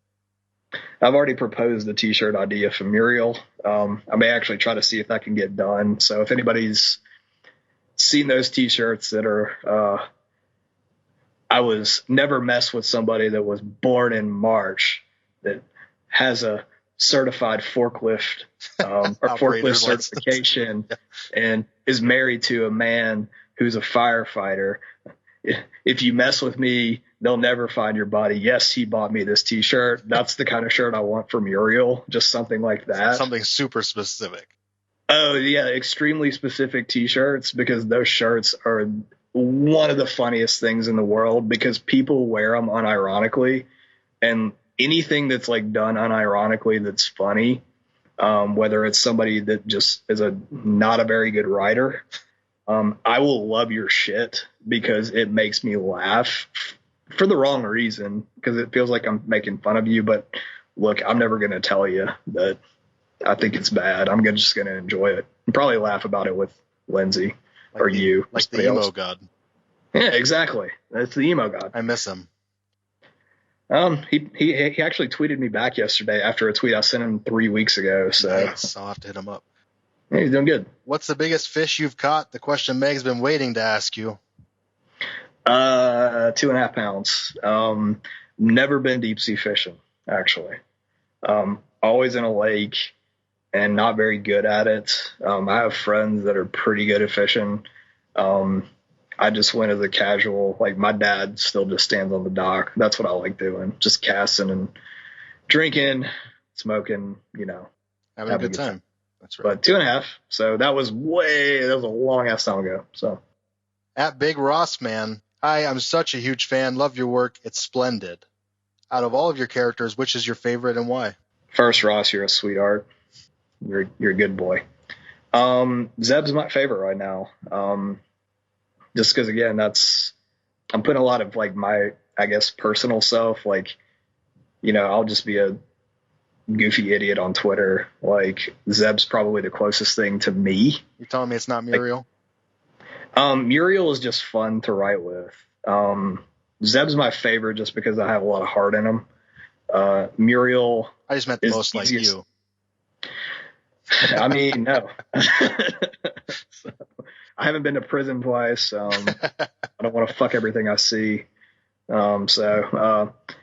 She's, running a close second. Bembe, I'm having a lot of fun with too. And Cheap Pops. If anybody hasn't seen him, he's been struck by lightning 3 times. That's his gimmick. And he stutters. And he is afraid to go outside. It's, again, the possibilities are endless with him.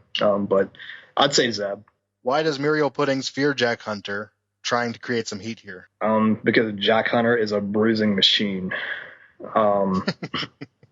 Leave little bruises all over you. Yeah, look, I don't know about you guys, but I don't want to wake up one day, just in pain, covered in tiny little bruises from the wrath of Jack Hunter. Jack Hunter rules.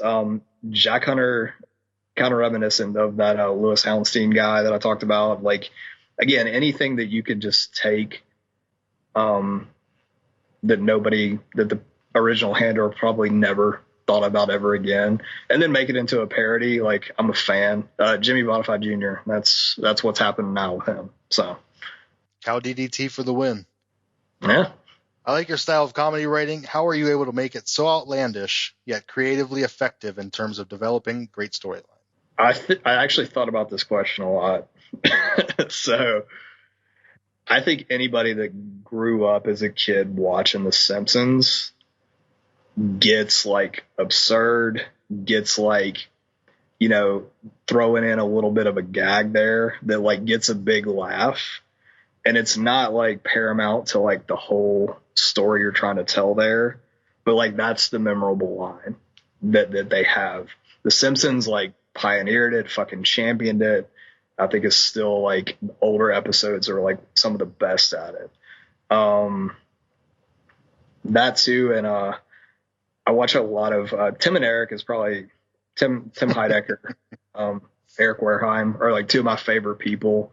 Just completely absurd. Like, I like to incorporate that, but I understand like that's a really fucking niche audience. Yep. But it'll make a couple of people laugh. So like I like throwing that in there too. But I'm just influenced by other people that are way funnier than I am. And it's probably because people haven't, I don't like steal the material, but that's kind of where inspiration comes from that. So from Roland, could you ever see Muriel Puddins and the Kardashians getting along? And why would that be such an amazing combination? I'm going to write that as canon. I mean, why not? She's killed 2 people with a steamroller. Why not?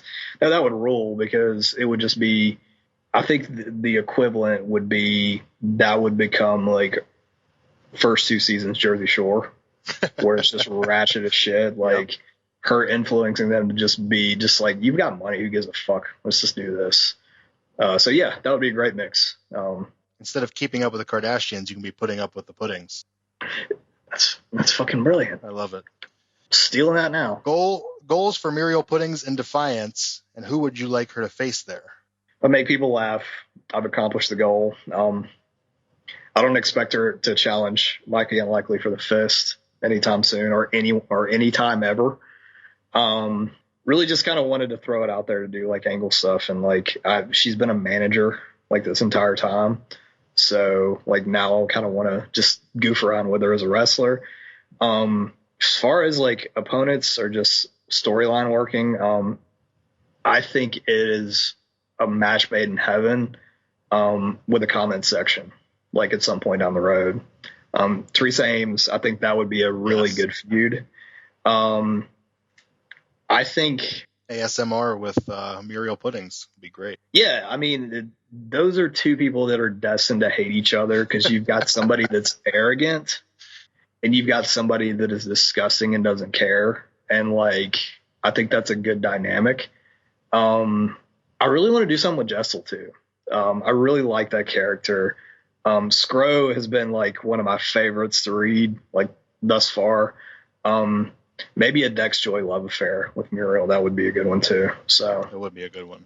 There's a lot to love there. I mean, Muriel will love anybody. So that's what makes her charming. At hashtag is your mom hot OG. Jake, my buddy, my friend, my favorite redneck. It's time for Rick's questions. Here we go. Question 1, is your mom hot? Man, Rick, you don't even understand. She is smoking hot. I'm just getting a little bit flustered thinking about it right now. Like, I want to go into extreme detail to tell you every part of her body. Just, you can't even imagine, dude. Like the hottest person in the world, my mother. Is that good enough? Good enough. Let's not get into the details. Is she single? No, she's not. Sorry, bud. How does it feel hitting on yourself in promos? How does it feel hitting on myself in promos? Oh, with Muriel, I'm assuming. Did you need a referee to stop you from cyber-sexing you, asking for a friend? I don't know the context of that, Rick. Sorry, Rick. I mean, no, I guess not. That would be the answer. So, no, I don't ever feel uncomfortable really writing anything, which that's probably going to be a negative point to anybody judging anything. So, yeah. If the How iteration of Rick Dickulus and Zeb Martin made a superhero team, what would their superhero names be? That's a good one. I think Rick would just be called the Axe. Rick Dickulus is already a pretty good. I think he had to play on his lumberjack character a little bit. So, like the Axe. And I'm not a big comic book fan either. Like, that's another thing that I think's probably deviating from the typical e-wrestler is like, I don't care. Unless it's like Archie or Garfield or Peanuts. Like, I like those. There's this wholesome different kind of comic, yeah. Yeah, and just I want to see what's happening with Ziggy. But I think Rick would probably just be called like the Axe or something like lumberjacky, like the Redwood or something like that. Zeb would be let's see. Let's call him the Catfish. Why not? Catfish. He hasn't really. Neither of them really. Yeah, neither of them really have any superpowers. They just dress like stupidly and like accidentally stumble onto people. Yeah, Zeb can cast out of his arm like a God, what's Scorpion, I guess. Yeah. Like instead of like a hook, he actually throws like a fishing hook and it doesn't really do anything. Like, cause somebody could just pull it out. And then Rick just swings a giant axe around like Paul Bunyan. That would be, there we go. Do you ever noodle for catfish way down yonder on the Chattahoochee? What does that muddy water mean to you? So, never fished on the Chattahoochee. I live in Atlanta, so definitely taking a kayak down it a time or two. Definitely got hotter than a hoochie coochie, as the Alan Jackson song would tell you. Let's see. What that muddy water means to me? Absolutely nothing. It's just a creek. What is your feeling on the car brand Mercury? So growing up, my parents actually had a Mercury Cougar, and it's a shitty fucking car. So, you know, when you don't have a lot of money and that's what you're driving around in, like as a kid, you don't care, but you know, in retrospect, it's wouldn't have it. Not a question at all. Lastly, just praise. Keep being you, Jake. You're killing it, bud. Glad you're in a place where we can still do shit together. Your fan, Rick. He's a sweet boy. He is. Sweet man. He's a good one. At John Thompson, what do you consider your greatest accomplishment so far in the hobby? These are actually really good questions. So thanks, John. Greatest accomplishment in the hobby. Again, when people just kind of take time out of their day to say, I really enjoyed this piece, or I really enjoy your character, or, you know, again, somebody's like, I was having a shitty day, but I really laughed at that. So like, that's what I'm looking for, is just somebody's enjoying the work. So what when you consider your greatest what would you, like, apparently it's misspelled. What would you consider your greatest disappointment in the hobby? Not sticking to a lot of stuff, just, you know, burning out and not picking back up where I left off. And like, that's when I came back, I was like, this is what I'm doing. This is what I'm going to stick to. And then a month ago, I killed off 2 of the characters. So apparently that went really well for that plan. But, you know, Zeb, Benbei, Muriel, like, I don't want to like stop writing for those guys or for those characters. Like, this time I want to make sure that I'm consistent, follow through. You know, being a flake sucks. Like, it's not fun. Like, you let people down. And I've had plenty of times in this hobby where I've done that. And yeah, that's probably the most disappointing thing. Do you base your characters on real people, or do you conjure them out of your own imagination?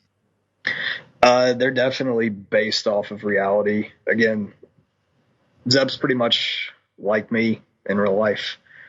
He has a way deeper accent, but kind of growing up and just, a lot of his traits are based on kind of way I am personally. And then Bembe and Muriel are like exactly like me, just on social media or with my friends, or just my sense of humor. That's the way to get my sense of humor out. So I think each character has like a little bit of myself in it. QT Reese, like, he's just a fucking prick. Like, that's probably the antithesis, but like, I've never been really good at handling heels since Hot Mask. So that's just kind of my way to actually have an outlet for a heel. So I noticed Muriel's last name is Puddings. With that being said, do you enjoy pudding? And if so, what kind? Chocolate, yes. That's out of order. Who doesn't like pudding? Like, you gotta have problems. It's a tasty treat. At hashtag number 31 and hashtag number 43, this is Tom. Will you slip into my DMs, baby? Anytime, Tom. Anytime. One of the best, like, just, I've seen a lot of his work, like, in the past and now here. Like, if you don't know Tom, like, and you don't know his characters, it's a must read. Like, if you enjoy, like, my dumb shit, like, he's on another level of just comedy writing. And he actually, I think, plays to the relevance of the characters and storylines a lot better than I do. So, let's on forward. So, at number 1 Muriel Puddings fan, Lindsay. I have also a lot of questions. Best people. Yeah, also one of the best people. So. Absolutely. I have a lot of questions. Number 1, how dare you? I'm sorry. I apologize. It won't happen again. That was the first time I've read a GIF on air. Are we going to have the GIF versus GIF conversation? Because I don't care. Like, that's my opinion on it. Say it how you want. Yeah, just say it how you want. Get off my back, people. Number 1, Muriel Puddings fan. Question number 2, what are the Jimmy Bonafide dancers up to now? So, back in SCCW with Spacely, I ran with a character named Jared Sykes and also a character named Baron Von Blackberry, who was handled by a name that people know, Mike Renner. I know you've heard that name, yep, Mikey. But he, again, another person where, like, if you think like my stuff's funny, Mike Renner is decades like ahead of his time, like funnier than me. So there's a character named Jimmy Bonafide. It's Bonafide. That's canon now. Let's pronounce it the way it's spelled. Who was in Prime at the time, which was a PTC umbrella Fed. Not really much anything to do with the Fed that I was in, but we still kind of knew what was going on. Jimmy Bonafide, his role plays weren't good, but I give him credit, or I give the handler credit, whoever it was. Either they weren't reading other people's role plays to realize I'm out of my element here, or they were and was just like, I'm just having a good time. Like, if it is the latter, then awesome. He probably doesn't care what I'm doing right now with his son. But there's a role play with Jimmy where he features a guest spot on 106 in Park, which was an old BET show. And the first guest was Cat Williams. And anybody not listening who doesn't know who Cat Williams is, what the fuck are you doing? Like, one of the most brilliant comics ever. So Cat Williams is on this role play on 106 in Park. Not a funny line to be had. It was just all like straight talk about his career and what he's been doing. Then Jimmy's the next guest. Jimmy, I don't think, won a match in Prime. And he got like the biggest pop ever. Cat Williams didn't get. Yeah. Cat Williams got no pop. Jimmy Bonafide, the roof blew off the fucking place. So he comes in, he talks about his upcoming Jewel in the Crown tournament match that I think he lost, and just basically cuts a freestyle in the promo. The biggest thing with him is he used to use basically clip arts of guns or like GIF of guns as paragraph breaks. And naturally, I'm like, this is the funniest fucking thing I've ever seen in my entire life. I show it to the handler, Jared Sykes, who's also a really funny guy. And he's like, fuck, we got to troll this like an SCCW. I was like, what about the Jimmy Bonafide dancers, where it's just nothing to do with him. It's just a dance troupe, and that's what we call them. So we would basically make a Jimmy Bonafide reference in every segment we did. And I don't think that guy ever knew. Like, we would share it with our friends in Prime and be like, hey, we made fun of Jimmy Bonafide again. So as far as what the Jimmy Bonafide dancers are doing now, they formed their own law firm, and they fight against exploitation of women in the workplace. Number 3, did Spacely die on his way back to his home planet? He is deader than a doornail. His dog Quasar, the talking dog, still living and will live forever. You already answered this one. I'll read it anyway because otherwise she will kill me. What do you hope to accomplish with Muriel and Defiance besides pit hot men against each other for her affections? That's literally it. That was my plan. So, Brian, Roland, hope you can fit that in to the arc somewhere. What do you enjoy more, annoying BL on Twitter or trolling me on Discord? Yes. Annoying Laughlin is actually the most fun because I think anybody looking from a bird's eye view thinks we probably hate each other because he makes fun of my hairline. I make fun of the fact that the Cheap Pops Pro cards, the role play deadline happens, and then 2 months later we'll actually get results. We trash on each other a lot, but I respect that. I respect the hell out of that dude. We talk a lot. Polarizing, I think, to some of the community, which I think everybody is, but just a fun dude to work with. So, predict Johnny Dorn's future in Cheap Pops Pro. Hopefully with a bullet hole through his head. That's a great character. I think it's now behind the curtain that Lens handles him. Yes. Or the curtain's been pulled back behind the curtain. Shut up. Like tripping over myself. But it's a fun character. It's just a complete fucking douche, which, I lived in Athens, Georgia for a while. Like, that guy is on the University of Georgia campus, but there's about, 2,000 clones of him. Yeah, 1,400. And I'm friends with a lot of those types of dudes too. So, I mean, it works out well. But Johnny Dorn, I think, probably destined for a push because that Fed's got a lot of talent for it being a 750 word one role play Fed. So I don't know how Brian actually judges those results because I read all those role plays and I'm like, shit, I don't know what to do because both of these are good. So what's the best Fed you've ever been in and why? This is going to be like such a fucking ass kiss thing. HOW. I don't think that there's ever been a show, or there is sometimes where there's an anomaly there, but sometimes I'll read the show and I was like, I read the role plays and I would not pick that person to win. But I think that's what makes Lee a really good Fed head because he's read way more fucking role plays than I have. Yeah. Like, he gets it. And the fact that if you're in a Fed that sometimes you can disagree, like with who should have won the match. And by the way, Lee, if you're listening, I've never disagreed with any decision you've ever had on mine. If I've lost, like he and I have actually talked about one match in particular, and I was like, no, I didn't. I dicked around. They actually put effort into it. They should have won. So, but I think if you can be in a Fed where you maybe don't have the same tastes as the Fed head, and it still be really fun and you still really want to be there and be active and participate, like that's fucking cool. Yep. Like, because he runs a tight ship there. Like everything's on time. Like even when he has stuff going on, like he's just fully transparent. He just has his shit together and it's just a fun Fed and it's fucking hard. Like there's so many good riders there.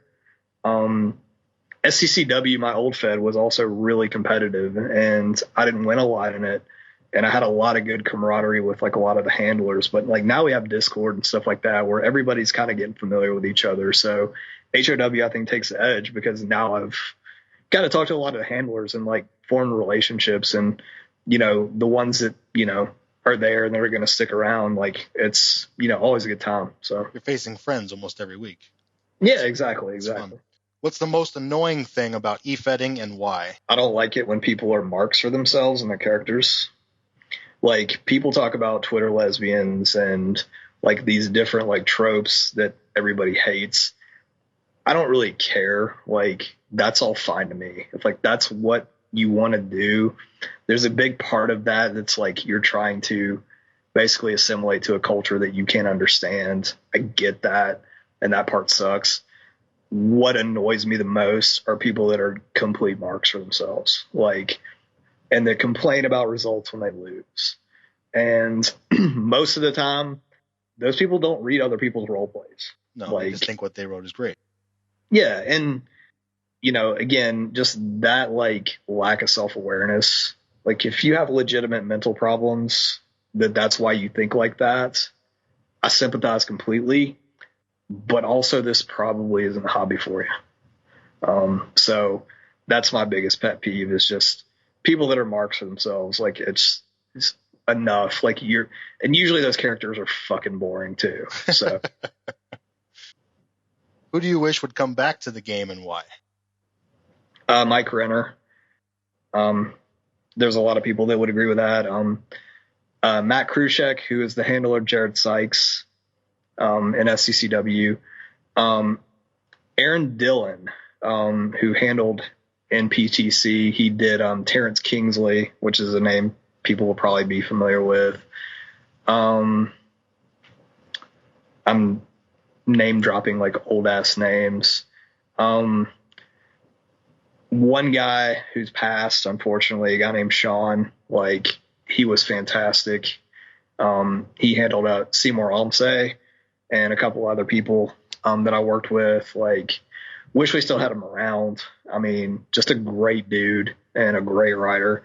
There's a lot of people I wish would come back. Nate Raby, Ben Van Eyten. If they're in that old PTC group, I would love to have them around here today.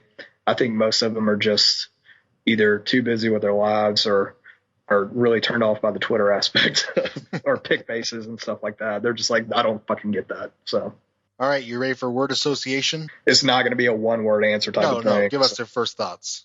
Yeah, this is what's going to eat up our time. I knew it. So, Hudson Hughes /BL.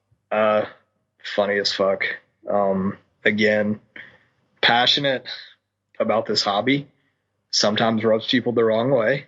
Great writer, great handler, really creative mind.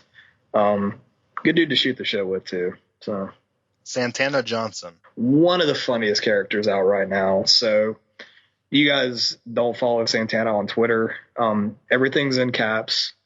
Everything's misspelled. He addresses you by your Twitter or your actual name. Probably my favorite gimmick in Twitter. And then you read his role plays, and every single one is just him causing some type of trouble. Like, it's a real character, like, that has a gimmick that's always fucking consistently entertaining. Lisa Selden. Jokingly a fucking huge bitch and a cunt. Handler-wise, awesome.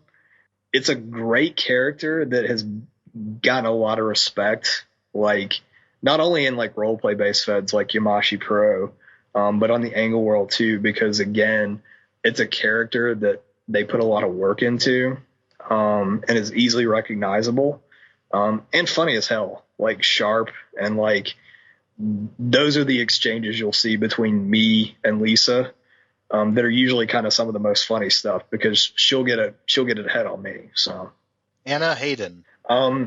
So Anna's handler, I've actually met in person twice. Nice. Just on work trips. Cool as hell. Just completely awesome. One of the best, like, technically, like, understands what judges are looking for in this hobby and can hit that to a T. Like, as far as, like, the trash talk or the shoot portion. Again, another writer like Mike Best, a lot of people in How that are really good at that can keep it entertaining and engaging. One of the best scene setters too. There's a reason that Anna Hayden wins a lot, and it's because the person behind that character has a lot of writing talent. It's just a cool fucking person, like just a cool dude. So, yeah, love Anna Hayden. That's who I want to. I've been begging him to have Anna versus Zeb because he's kind of done. Like he's a little burnout, but I'm just like, please, let's just do a one-off match because I want to beat you once. I haven't beat Anna Hayden, and I think we've gone against each other probably about 3 or 4 times by now. So it's one you need off your list. I mean, I'll probably still lose, but it'll be fun. Eli Carlson. Eli Carlson, Andrew, hilarious. Anybody that listened to old 4CW radio when they were around, he would do a recap of the card and just shit on everything. And it's one of the most entertaining things I've ever heard, like in the Efed, like podcast or radio world. Really funny person. Great writer again. Just a guy I enjoy. So Perry Wallace. Hilarious, great dude. When I lived in Charlotte, he was pretty close to me in the Winston-Salem area. Never got to hang out, always wanted to. Another guy who ran a Fed like Ship Shape and was really good, but I don't know if he'll bring 4CW back, but if he does, I'll probably entertain coming back. So Zach Fantana. The most underrated character in this hobby. Damn. Bar none. Funnier than I am. So again, if you like my comedy stuff, you need to go follow Zach Fantana now on Twitter. He will hate me for saying that because he doesn't want attention, it seems like. I think the handler is just like, please don't make other people follow me because then I got to follow them back and then they're boring. The most underrated character in this hobby. I beg him to come join HOW or come join Defiance.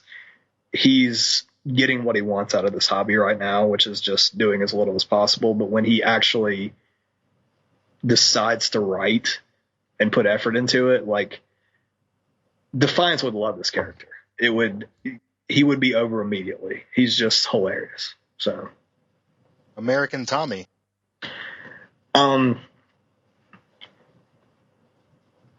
Difficult to beat because when you read an American Tommy roleplay, so the character itself he's just a fucking, he's a moron. He's a nutcase, just like the shit that I handle. But when you read his roleplays, there's something about him because he finds like that balance between not being too overly engaging in a particular part of a roleplay. Like, he doesn't go overboard on character development. He doesn't go overboard on scene. He doesn't go overboard on the trash talk. His writing is like, I know he doesn't try to follow a formula, but he hits what needs to be hit every single time.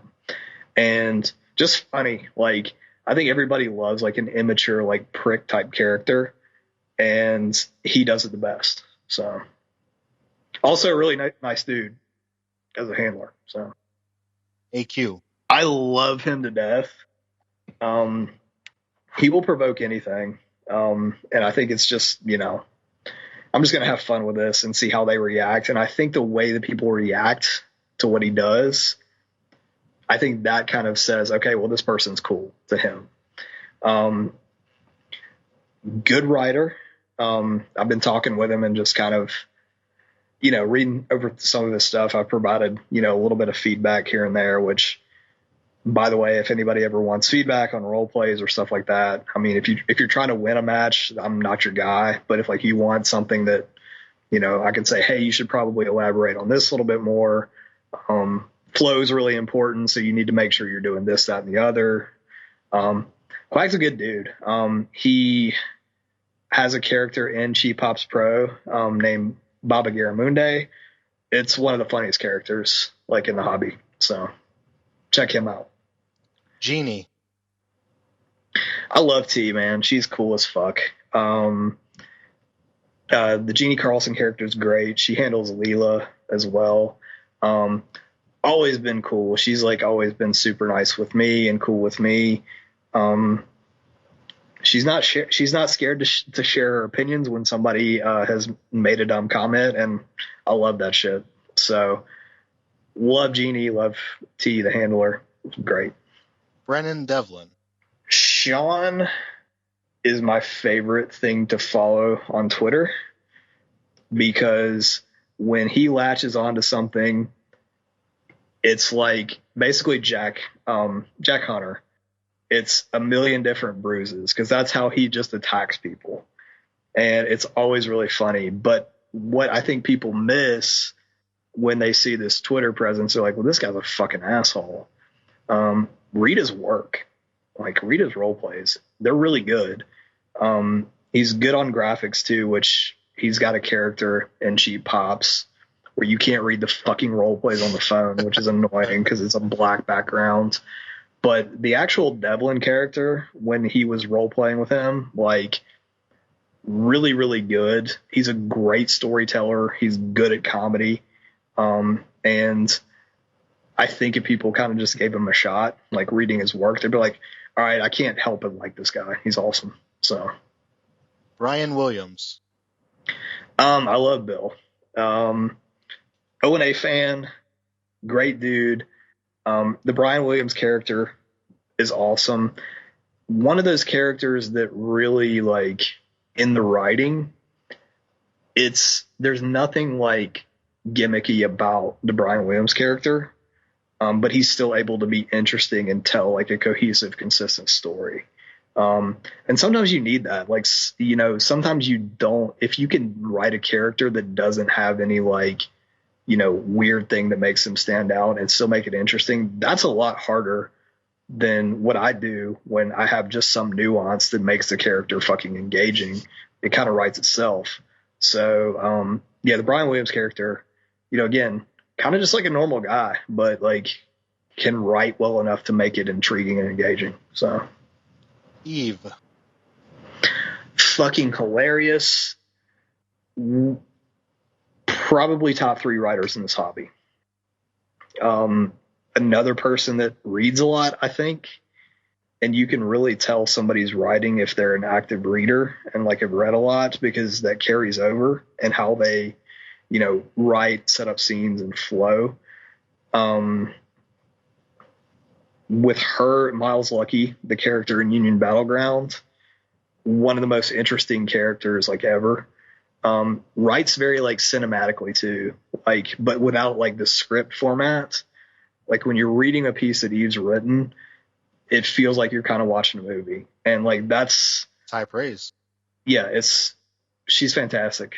So Julie/Natalie Dalton. So I didn't know who all Julie handled. I had to ask her before this interview. I knew Natalie Dalton. She also handles a couple of other characters that I've interacted with Bembe, and really cool. Like, I read a couple of her pieces she handles in Cheap Pops Pro. Noelle Laurent, that, you know, I've actually roleplay battled with. Good writer, has a lot of cool ideas. Just super nice. Like, nothing bad to say about her. Hannah. So Hannah ran Valor Pro, Awesome and Win Entertainment, which was the Fed, which was the second Fed I came back to when I kind of first rejoined the hobby. One of the most creative minds in this game. She is a fantastic Fed head. I know that she's tried some projects. They haven't really gone through, just, you know, kind of based on burnout, but like, one that if she's motivated either to write for a character or to run a Fed, if she's running a Fed and she's committed, that's a Fed you want to join. The biggest thing with her too that like I really liked is when she ran a Fed, she had a story going on in the background with the Fed that was funny and entertaining. She knows how to write a heel commentator too, like, and make it funny. And that's something most people aren't good at. No, you're right about that, and that's one of the reasons I was so excited to see that Defiance went 2 faces. But yeah, most people aren't happy with that. They want to go back to a heel. It's not for me. But hey, if someone can write it well, then all the power to them. It's really hard because you always want to have that Bobby the Brain Heenan type person. Smart ass, yeah. And unless you're as sharp and as funny as he is, like, it's impossible. Hannah is that sharp and funny. You know, she's kind of taking a break again. I wish she would come back because, again, a handler that everybody really enjoys. So, Mike Renner. Just so, mega job. Baron von Blackberry, any character that Renner's ever ran, I laugh probably multiple times in promos. And it sucks because people that have been on this podcast basically have talked about Renner, and like no one's really gotten to experience him. If you're listening to this, go find Mega Job, which I believe was in Prime. Find the Prime website. I'll give it to you. Go read anything that Mega Job did, and then you will not give a fuck about anything else I'll ever write because it is way funnier than what I'll produce.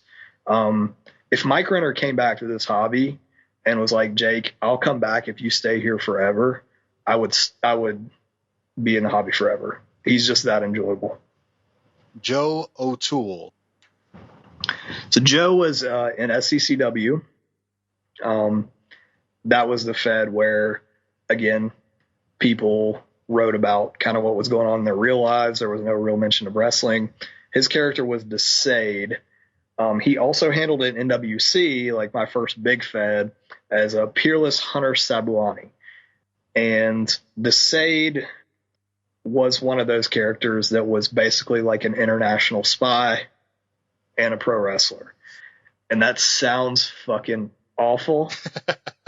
It sounds like this is the worst thing that you could ever do or make me read, especially since his role plays were 8,000 to 10,000 words long. But he was trying to be a published author, and I've got opinions about people that are in this hobby as to whether or not I think they could be successful writers. Most of them I don't. I think there's a lot of great writers in this hobby, but to be like an actual like successful author, Joe O'Toole has those capabilities. He made something really where I thought was like, oh, cool, it's a spy. Like, I don't give a fuck. This is cheesy. His writing was really engaging, and I was sucked in. Just the fact that he can tell a story. Nothing but respect for Joe. If he came back to this hobby and was in a right environment where you have a Fed head that really likes storytelling, he would beat our asses. Like, just so good. So Clyde Fox / Ross. Ross is the best. Clyde Fox is one of my favorite characters, so much that I ripped him off. It's kind of a weird gimmick. I was more of a Clyde Fox fan before he got emo, where he was just kind of innocent and happy-go-lucky. I just think that's like a cool thing. Like, that's a cool gimmick, and he pulled it off really well. And Ross is just great. Again, a fantastic writer. There's a lot of fantastic writers in this hobby. Bobby Dean. Hilarious. So good. Bobby Dean, what sets him apart, I think, from a lot of other people in this hobby is like he can capture like a slice of life style aspect of writing. And it works even better because Bobby Dean is the most likable character, I think, in this hobby right now. Yep. When people role play against him, they have to basically either harp on the fact that he's a fat guy, that he's been unsuccessful. But like, again, the well's going to run dry with that. Yep. And, you know, again, a hard guy to role play against because most handlers are like, I fucking love this character. Like, I don't know what bad to say. Like, even from my character, like shitty character's perspective. Bobby Dean rules. Again, those of you guys listening to this that don't follow HOW, Bobby Dean's one to check out if you like comedy. So good. Bobby Dean's one of the funniest guys I've ever met in this hobby. So, Cancer Giles, another egg bandit. A fucking prick. No, George rules. Quintessential like asshole heel. The one thing that, you know, again, there's always a big debate of pick base versus poser. Mm-hmm. And I don't care either way, but a picture base of a wrestler does not accurately capture what Cancer Giles' poser captures. You look at that poser with bleach blonde hair, his T-shades, the fact that his tights are basically see-through. You see that poser and you're like, this guy fucking sucks. You can't do that like with another wrestler's picture base, like, and make it feel that authentic. That's where I think like poser images and stuff have it a little bit more of an edge, because you can actually portray like somebody's, you know, personality through that little image rendering thing. So George rules. Cancer Giles is a great character. Doozer. Welcome back, bud. He showed up in our Egg Bandit chat tonight. I talked to him too. He missed his interview and we had a little chat. Another one, Doozer, where again, the, you know, pick base versus poser. His poser, he's wearing denim shorts. Well, in this case, his pick base and the poser is exactly the same. Yeah, it's John Cena. But again, not really. He doesn't really have a lot of the same characteristics as Cena. But as a baby face, like, you know, before he joined the Best Alliance, Doozer's a great babyface character because he's a seasoned veteran who took Zeb Martin under his wing, still kind of giving guidance, still being the leader. He's always been good foil to Cancer Giles' just shithead nature, and that's a good dynamic in any kind of group. Glad he's back. I hope he's like actually serious about coming back this time. Jimmy Bonafide. Again, we went gun.gif. That's there's the word association. So. Bang. Okay. At alias with a soft D but a hard G. Bang, marry, kill Joe Exotic, Carol Baskin, or Doc Antle. Bang Carol Baskin, marry Joe Exotic because he's in jail. So, you know, we'll see much. And then you're killing Doc. Kill Doc. Isn't Doc the guy that ran? He's got his own cult, man. What are you talking about? His harem of women? Yes. Yeah, fuck that guy. At MDG Warren, what other tabletop games have you played? If you were to role play any Champions of the Galaxy character, which would you choose and why? By the way, the Warren interview was really cool. That he just seems like the nicest fucking guy. He really is. Like, yeah. Just a stand-up dude. When he stands up, he's about 7 feet tall. Yeah, I'm 5'8", so pretty intimidating. I haven't played any other tabletop games except Monopoly, Sorry, Board you know, games, those types. Yeah, there we go. Champions of the Galaxy was the only one, and that was one I got as a kid because, you know, the prospect of like kind of controlling like wrestling or kind of being involved in it was just cool to me. If I had to role play as any character, I had to go back and do a little bit of research because I just had the first version of the Champions of the Galaxy game. Probably Wolf because he just looked the coolest. But the name escapes me of the character, and this was back in the 80s when this thing was designed. And it was a pretty flamboyant looking guy that was like from outer space. I can't remember his name now. Like I saw it, but now it's like escaping me. And Warren will probably tell me who it is after this. He even put, don't pretend like you're hearing it for the first time. You have time to prepare. I did. I had time to prepare and I fucking dropped the ball. So do you know the opening line? Well, you know, wait, what was it? Yeah, I guess probably Wolf because, again, I told Warren, I was like, he kind of reminds me of Tatanka, like his first version of his card, because he wasn't an actual wolf. I think they updated it to make him look more like animal guy. And yeah, as a big fucking Tatanka mark, like that's probably who I'd use. At Mr. Sparrow Star, I don't know who you are. Why?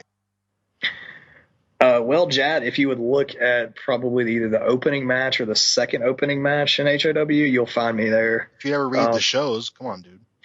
I mean, I know Jad's right. He's the LSD champion right now, so he's probably scrolling through any Zeb Martin matches and not reading them. So that might be why. But yeah, man, I really enjoy your work. Great character. Like, again, another poser. It's just like, cool. This guy looks like, an attorney that I would fraternize with on the golf course, type guy, like not a wrestler. And I enjoy those types probably more than, the muscly fucking like athletic looking ones. So at Cool Olympus, what did you do to get so comfortable living inside of Bobby Dean's shadow? Well, it's a big shadow, so it's roomy. Yeah, I went back on that fat trope again. That I was like, yeah, that's fucking generic. You shouldn't do that when you role play against him. Here we go. No, it's pretty comfortable because again, Bobby Dean I think's gotten a level with that character. Yep. He's recognizable. Like everybody loves him. I don't have that yet. He's easy to roll off of too.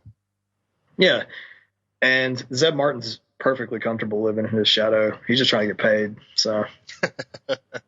Brock, how hard is it for you to write Zeb's accent? Really easy when you grow up around it. I think one of the biggest compliments I've gotten from people is like when people try to do accents when they're writing, like it usually sucks and like it's unreadable. And like people are like, I can get it with you. I can read along with you a little bit. And I'm glad because I was going out on a limb trying to be like that, like Southern drawl. And I'm glad it works.